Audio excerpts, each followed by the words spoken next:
ఈ లోకంలో పెళ్ళైన ప్రతి ఆడపిల్లకి పుట్టింటి నుంచి వచ్చే అసలైన ఆస్తి ఏంటో తెలుసా ఫ్రెండ్స్? మనం పుట్టింటికి వెళ్ళినప్పుడు వాళ్ళు చిరునవ్వుతో స్వాగతం చెబుతూ ఉన్నన్ని రోజులు మంచిగా సంతోషంగా మనతో గడిపితే అదే మనకు వాళ్ళు ఇచ్చిన నిజమైన ఆస్తి. అంతే కదా ఫ్రెండ్స్? ఈ లోకంలో పెళ్ళైన ప్రతి అమ్మాయి వాళ్ళ పుట్టింటి నుంచి ఒకటి ఆశిస్తుంది ఫ్రెండ్స్. అది బంగారమో డబ్బో ఆస్తో ఇవేవి కాదు ఫ్రెండ్స్. ఏంటి అంటే అది ఒకటి ప్రతి ఆడపిల్ల మనసులో ఒకే ఒక ఆస్తి ఉంటుంది ఫ్రెండ్స్.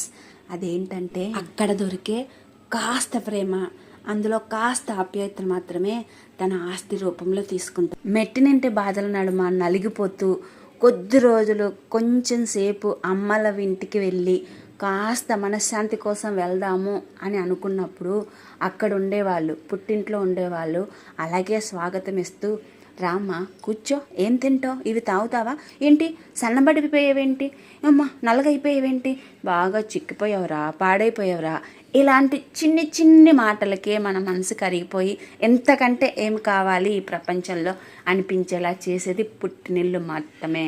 పుట్టింట్లో అమ్మ నాన్న తోడబుట్టిన వాళ్ళను కట్టుకున్న వదిన కానీ మరదలు కానీ మనల్ని ఆప్యాయంగా చూసుకుంటే మనం ఇంకా 10 మందికి చెప్పుకుంటాం, నా పుట్టింట్లో నన్ను ఎంత ప్రేమగా చూసుకుంటారా అని గర్వంగా గొప్పగా, ఏదో నాకు 10 కోట్ల ఆస్తి ఇచ్చినంత గొప్పగా చెప్పుకుంటాం కదా ఫ్రెండ్స్. అమ్మ నాన్నలు ఉన్నప్పుడు కొండంత దిక్కుగా అండగా నా కూతురు వచ్చిందని ప్రేమగా ఉంటారు.